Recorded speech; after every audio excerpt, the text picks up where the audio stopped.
స్తుతులు చెల్లిస్తూ ఉన్నాను. చేరిన మీకందరికి కూడా ప్రభువైన యేసుక్రీస్తు నామములో వందనాలు. అందరికి వందనాలు. గుడ్ ఫ్రైడే శుభాలు మీకు నేను తెలియజేస్తున్నాను.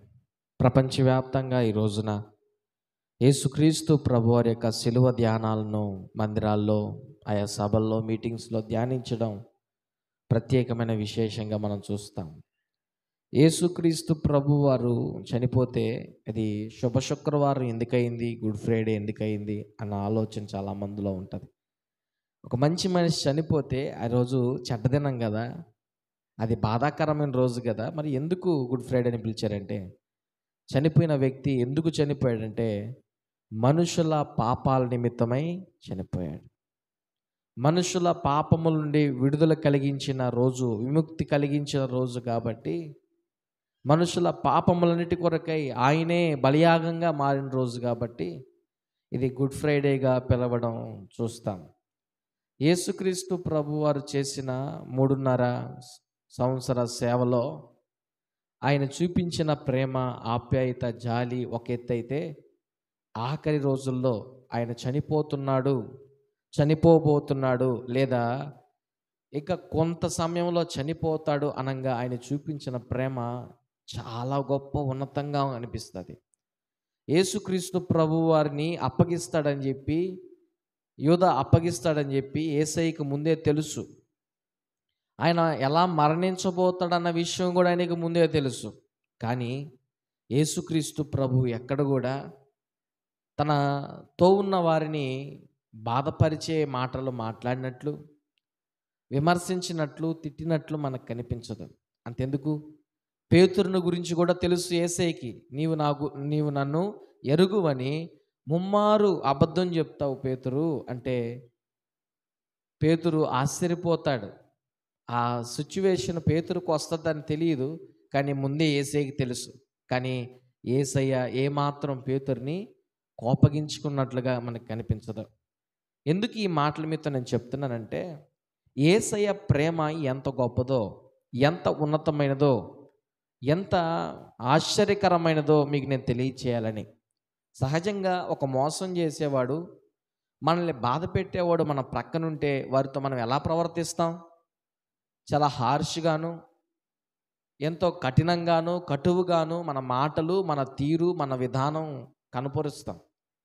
కానీ యేసుక్రీస్తు ప్రభువారు గెత్సమనే తోటలో తన శిష్యులను పెట్టుకొని ప్రార్థన చేస్తూ, వారికి ప్రార్థన చేయమని చెప్తూ ఎంతో వేదనతో ప్రార్థన చేస్తున్నాడు. అయ్యా, నీ చిత్తమైతే ఈ గిన్నె నా నుండి తొలగించు అని. ఎలాగంటే చెమట రక్తంగా మారేట్లుగా, చెమట రక్తపు బిందువులుగా మారేట్లుగా ఆయన వేదన పడి బాధ చేత కృంగిపోయి ప్రార్థన చేస్తూ ఉంటే, అప్పుడు యేసయ్య చెప్తాడు కొంత సమయానికి, మత్తయి సువార్త 26వ అధ్యాయము 45వ వచనములో ఉన్న చివరి లైన్లో, ఇదిగో ఆ గడియ వచ్చి ఉన్నది, మనుష్య కుమారుడు పాపుల చేతికి అప్పగింపబడుచున్నాడు, లెండి వెలుదుము, ఇదిగో నన్ను అప్పగించువాడు సమీపించి ఉన్నాడని వారితో చెప్పాను.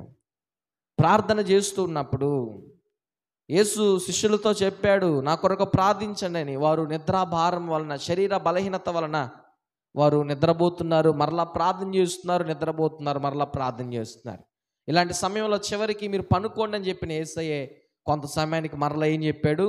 ఇదిగో ఆ గడియ వచ్చింది, నన్ను అప్పగింపబోచున్నవాడు మనల్ని సమీపిస్తున్నాడని యేసయ్య చెప్తే, ఎవరైతే యేసయ్యను అప్పగించడానికి వచ్చాడో ఆ యూదాతోటి యేసయ్య ఏం మాట్లాడుతున్నాడంటే, మత్తయి సువార్త 26వ అధ్యాయము 50వ వచనమే, యేసు చెలికాడా నీవు చేయవచ్చినది చేయమని అతనితో చెప్పగా, ఏమంటున్నాడు యూదాతోటి? చెలికాడా అంటే స్నేహితుడా, నా మిత్రుడా. చూడండి యేసయ్య మాట ఎంత ప్రేమ కలిగిందో. తన్ను అప్పగించడానికి వచ్చిన యోధాతో ఏం మాట్లాడుతున్నాడు? చెలికాడా అనగా స్నేహితుడా, మిత్రుడా. మోసం చేసేవారిని స్నేహితుడిగా మనం భావిస్తామా? అన్యాయం చేసిన దానికి వచ్చేవారిని మనం మిత్రుడిగా భావిస్తామా? సహోదరునిగా భావిస్తామా? కానీ యేసుక్రీస్తు ప్రభువారు అంటున్నారు, నా స్నేహితుడువు నీవు అంటున్నాడు. మోసం చేసే పరిస్థితుల్లోనైనా, అన్యాయం చేసే పరిస్థితుల్లోనైనా ఆయన ప్రేమ మారలేదు. ఆయన కొరకు సేవ చేసినప్పుడు ఎంత ప్రేమ ఉందో, ఆయనతో పాటు నడిచినప్పుడు వారి పట్ల ఎంత ప్రేమ ఉందో, ఆయన మాట వింటూ ఉన్నప్పుడు వారి పట్ల ఎంత ప్రేమ ఉందో, ఆయనకు ద్రోహం చేయాలనుకున్నప్పుడు కూడా అంతే ప్రేమను వారి పట్ల ఆయన కనుపరిచాడు. హల్లెలూయా. ఆయన ప్రేమ మారలేదు. ఆయన ప్రేమ ఎప్పుడు కూడా మారలేదు. అన్ని వేళలా ఒకే విధంగా ఉంది. ఒకవేళ వారు తప్పు చేస్తుంటే గద్దించాడే కానీ ఏ రోజున వారిని ఆయన ద్వేషించలేదు.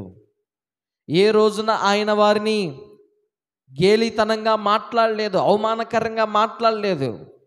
ఆయన ప్రేమ, ఆయన యొక్క ఆప్యాయతలు ఎంతో గొప్పవిగా, ఆశ్చర్యకరమైనవిగా మనకు కనిపిస్తూ ఉన్నాయి.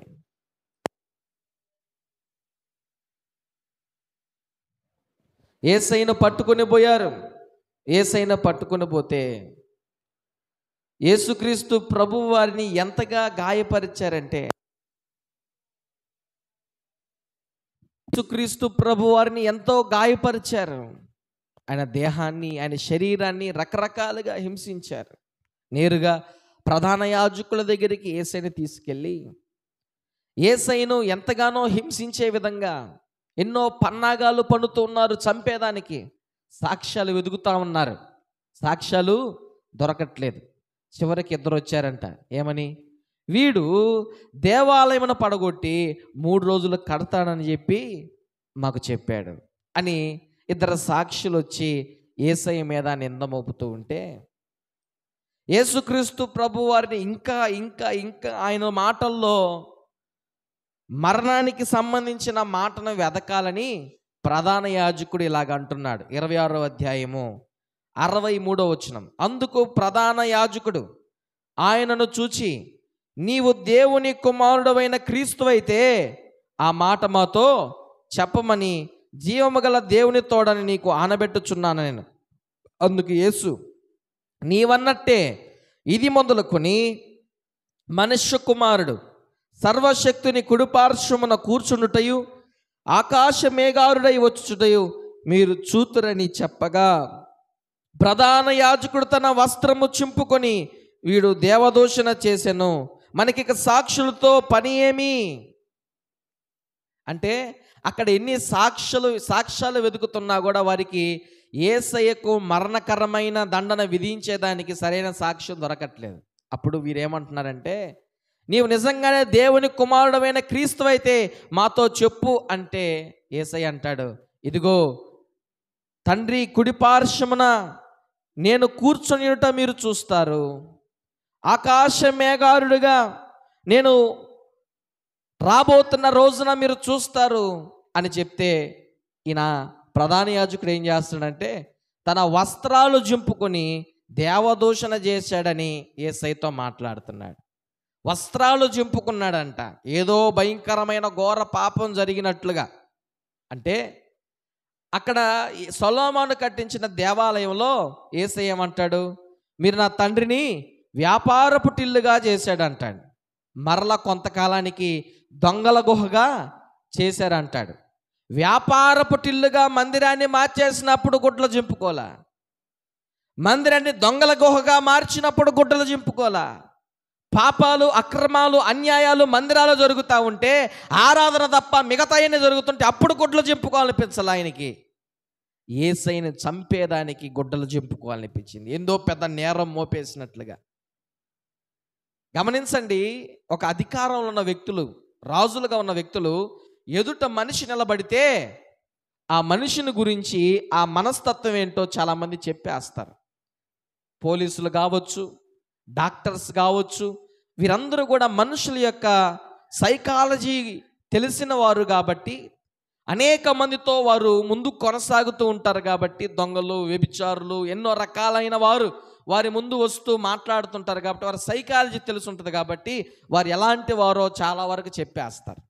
అలాంటిది పిలాతు దగ్గరికి యేసయ్యని తీసుకెళ్లారు కదా, వీరికి మరణశిక్షణ విధించే అధికారం లేదు కాబట్టి పిలాతు దగ్గరికి తీసుకెళ్తే పిలాతు వీరిని గురించి ఏం మాట్లాడుతున్నాడంటే 27వ అధ్యాయము 27వ అధ్యాయము 18వ వచనములో చివరి మాటలు నేను చదువుతున్నాను.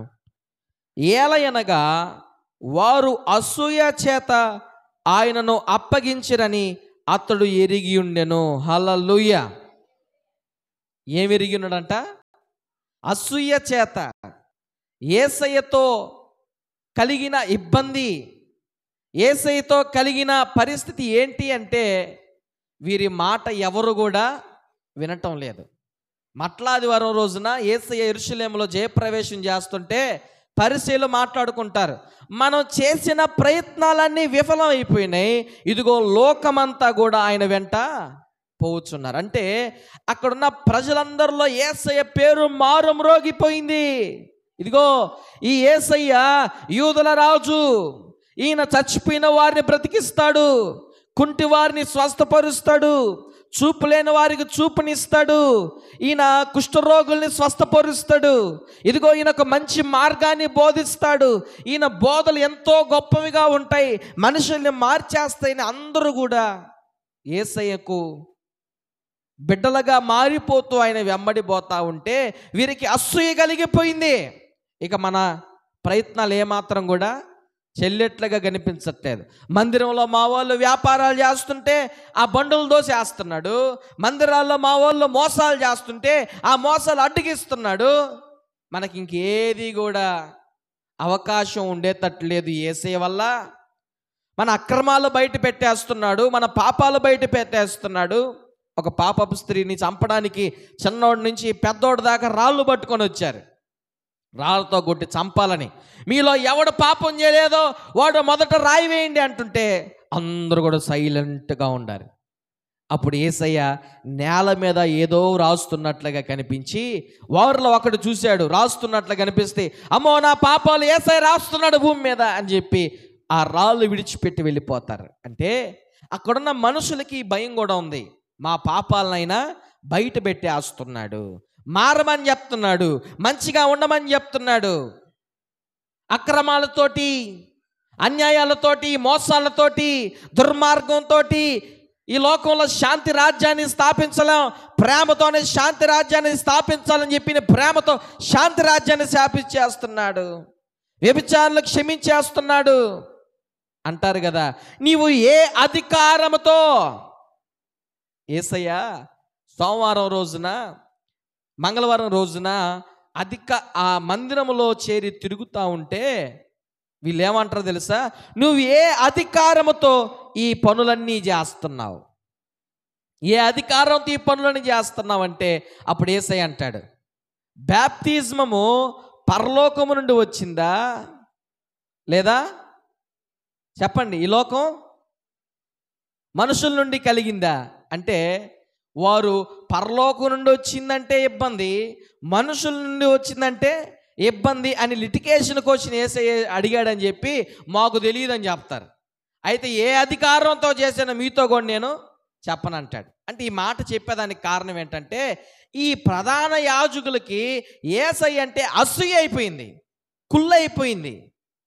ఈయన ద్వారా మమ్మల్ని ఎవ్వరు కూడా గౌరవించట్లేదు, మా దగ్గరికి ఎవరు రావట్లేదు, మా పాపాలు బయటపడిపోతున్నాయి, మా అక్రమాలు బయటపడిపోతున్నాయి, మాకు సమాజంలో విలువ లేకుండా పోయింది, మమ్మల్ని అందరూ ప్రజలు దోషులుగా చూస్తున్నారు, ఇలాగే ఉంటే మేము ఈ లోకంలో జీవించలేము అన్న భయం పుట్టుకొని యేసయ్యను పిలాతు దగ్గరికి తీసుకొస్తే పిలాతు కనిపెట్టేశాడు. ఏమని కనిపెట్టాడు? వీరు అసూయ చేత యేసయ్యను చంపాలని చూస్తున్నారు, అసూయ చేత చంపాలని చూస్తున్నారు. అంటే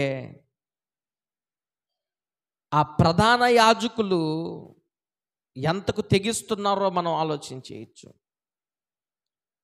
వారికి వ్యతిరేకంగా ఉన్న వారిని ఎవరినైనా కూడా చంపేస్తారు. మట్లాదివారం రోజు అక్కడ పిల్లలు పెద్దోళ్ళు అందరూ కూడా యేసయ్య చేసిన అద్భుతాల గురించి అరిసి కేకలేస్తున్నారు. ఏంటో తెలుసా అద్భుతం? దేని గురించి ఎక్కువగా వారు అరిసి కేకలేస్తారో తెలుసా? లాజర్ని దేవుడు బ్రతికించాడు, తిరిగి లేపాడు అన్నది ఆ ప్రాంతంలో ఎక్కువగా కూడా మారు మ్రోగిపోతే ఇదిగో లాజర్ని దేవుడు బ్రతికించాడు, లాజర్ని దేవుడు బ్రతికించాడు. అది సాక్షాత్తు జరిగిన కార్యం, అందరి ముందు జరిగిన కార్యం. లాజరు కూడా అక్కడే ఉన్నాడు. అయితే ఆ లాజరు అక్కడే ఉన్నాడు, సాక్షులు కూడా అక్కడే ఉన్నారు. యేసయ్య చేసిన స్వస్థతను, అద్భుతాన్ని ఎవరు కాదనలేమని చెప్పి దాన్ని రూపుమాపేదానికి ప్రధాన యాజకులు ఏం ప్లాన్ చేశారు తెలుసా? లాజర్నే చంపేయాలనుకున్నారు. అసలు లాజర్నే చంపేస్తే ఇక ఆయన అద్భుతం చేశాడని చెప్పినా కూడా దాన్ని మనం తారుమారు చేయొచ్చు, మనం దాన్ని అధికారం చేత గద్దించి వారిని బెదిరించవచ్చు అని లాజర్నే చంపాలనుకున్నారు. అలాంటి మనుషులు ఈ ప్రధాన యాజకులు. అయితే అలాంటి వారితో కూడా యేసయ్య ఎలాగ ప్రవర్తించాడో తెలుసా? వారిని క్షమించు అని. 7 మాటలు యేసయ్య పలికిన మాట క్షమించమని. ఎంత ప్రేమో తెలుసా? ఆయనకి ఎంత ప్రేమ ఉందో ఆలోచించేయండి, ఎంత కరుణామయుడో ఆలోచించేయండి. నీ పాపాల కోసం, మనందరి పాపాల కొరకు ఆయన శిలువలో మరణించి, మన శరీరము పాపముతో నిండిపోయినా, దుర్మార్గతతో నిండిపోయినా, అసూయతో నిండిపోయినా, కక్షలతో భేదాలతో నిండిపోయినా యేసయ్య మనల్ని ఏమని పిలుస్తున్నాడు తెలుసా? నా చెలికాడా, స్నేహితుడా, నా మిత్రుడా అని పిలుస్తున్నాడు. దానికి విలువ కలిగే విధంగా మనం బ్రతుకుతున్నామంటారా? అలాంటి జీవితం మనం కలిగి ఉన్నామా? ఆలోచించేయండి. యేసయ్యను నమ్ముకోవడం కాదు కానీ ప్రియులారా, యేసయ్యను స్తుతించడం కాదు కానీ, యేసయ్య అంటున్నాడు, నేనే మార్గం, నేనే సత్యం, నేనే జీవం, నా ద్వారా తప్ప ఎవడు తండ్రి యొద్దకు పోడు. ఆయన మార్గం అంటే ఆయన మార్గంలో నడవాలని, ఆయనే సత్యం అంటే ఆయన చెప్పే మాటల్లో ఏ సత్యం అవుతుందో దాన్ని మనం అనుసరించాలని, ఆయనే జీవం, ఆ జీవం కలిగిన యేసయ్య వెంట మనం పోవాలని. ఈ రోజున ఎంతమంది క్రైస్తవులు ఆ ప్రకారంగా ముందుకు కొనసాగుతూ ఉన్నారు.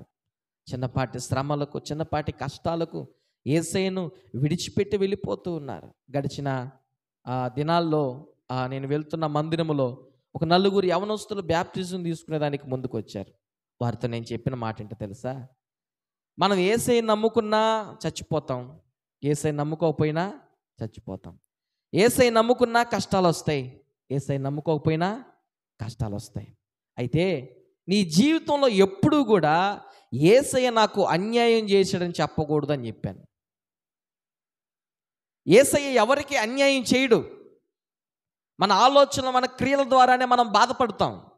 యేసయ్య ఎవరికి అన్యాయం చేయడు. ఆయన అన్యాయం చేశాడని చెప్పకూడదు. సమస్యలు వచ్చాయని, కష్టాలు వచ్చాయని యేసయ్యని విడిచిపెట్టి వెళ్ళిపోకూడదు అని వారితో చెప్పాను. ఎవరితో? బ్యాప్తిజమము తీసుకునే వారితో. ప్రతి ఆదివారం మందిరంలో మీరు కనిపించాలి. మందిరానికి మెయిన్ ప్రయారిటీ ఇవ్వాలి. ఆ పనులు చేయాలని, ఈ పనులు చేయాలని మిమ్మల్ని ఎవరు పిలవకపోవచ్చు. మీరు మందిరంలో పనులు కల్పించుకొని చేయాలి. ఇది సంఘంలో మన యొక్క బాధ్యత.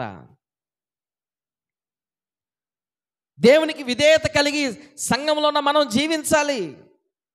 సేవకుని గౌరవించాలి, పరిచర్యలో ముందుకు కొనసాగాలి. ఇదంతా కూడా క్రైస్తవులకు ప్రభు ఇచ్చిన బాధ్యత. కానీ అనేకులు దాన్ని మర్చిపోతూ ఉన్నారు. గుర్తుపెట్టుకోండి, యేసయ్య ప్రేమ, యేసయ్య ప్రేమ, ఆప్యాయత, ఆయన బ్రతికి బాగున్నప్పుడు ఎలాగుందో, ఆయన మరణ స్థితిలో గాయాల చేత, రక్తం చేత తడిసి ముద్దవుతున్నప్పుడు కూడా ఆయన ప్రేమ ఏమాత్రం మార్పు లేనిదిగా మనకు కనిపిస్తూ ఉంది. అయితే ఈ రోజున సంతోషంలో ఒక విధంగా, దుఃఖంలో ఒక విధంగా మనం ప్రవర్తిస్తుంటాం. ఒకవేళ మనిషి స్వభావపూర్వకంగా మనకున్న శ్రమలను బట్టి ఒకవేళ ఏదైనా తప్పటడిగేసినా, ప్రభు పాదాల చెంత మీరు నడవగలిగితే, ప్రభు సహాయాన్ని కోరితే, ప్రభు మీకు ఆయన లాంటి మనస్సును అనుగ్రహిస్తాడు. ఈ రోజున ఈ సమయమున ప్రభు మీతో మాట్లాడుతున్న మాట ఏంటంటే, మీరు కూడా యేసయ్య ప్రేమను కలిగి ఉంటారు అని. యేసయ్య ప్రేమ మీ హృదయంలో కలిగి, మీ కుటుంబముతో అనగా మీ కుటుంబంలో ఎంతమంది అయితే ఉన్నారో, ఒకవేళ మారని భర్త కావచ్చు, మారని భార్య కావచ్చు, మారని బిడ్డలు కావచ్చు, మారని తోబుట్టువులు కావచ్చు, వారందరితో మీరు ఇదే ప్రేమను కలిగి ఉండాలి. మీకు వాళ్ళు మోసం చేసి ఉండొచ్చు, అన్యాయం చేసి ఉండొచ్చు, కష్టపెట్టుండొచ్చు, ఎంతో ఇబ్బంది పెట్టుండొచ్చు. కానీ యేసయ్య యోధాతో ఎలా ప్రవర్తించాడు? ఎంతో ప్రేమగా ఆప్యాయతగా పలకరించాడు. అంత కష్టంలో కూడా. అదే జీవితం అండి, మనిషి జీవితం అంతే. యేసయ్య చూపించిన మాదిరి అంతే, ఆయన ప్రేమ అంతే. అలాగ ఉండమని చెప్పాడు. అదే మాదిరిని స్టెఫను కూడా కనపరిచాడు. స్టెఫన్ని రాళ్లతో కొడతా ఉంటే యేసయ్య అన్నాడే, వీరేం చేయుచున్నారు, వీరు ఎరుగరు కనుక వీరిని క్షమించమని. స్టెఫను కూడా క్షమించమని అడిగాడండి. స్టెఫను కూడా వారిని క్షమించమని అడిగాడు.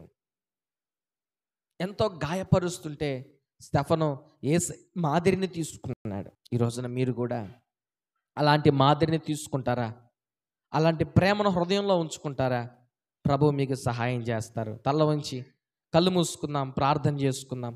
ప్రభు మనతో మాట్లాడిన మాటలను బట్టి మనమందరము కూడా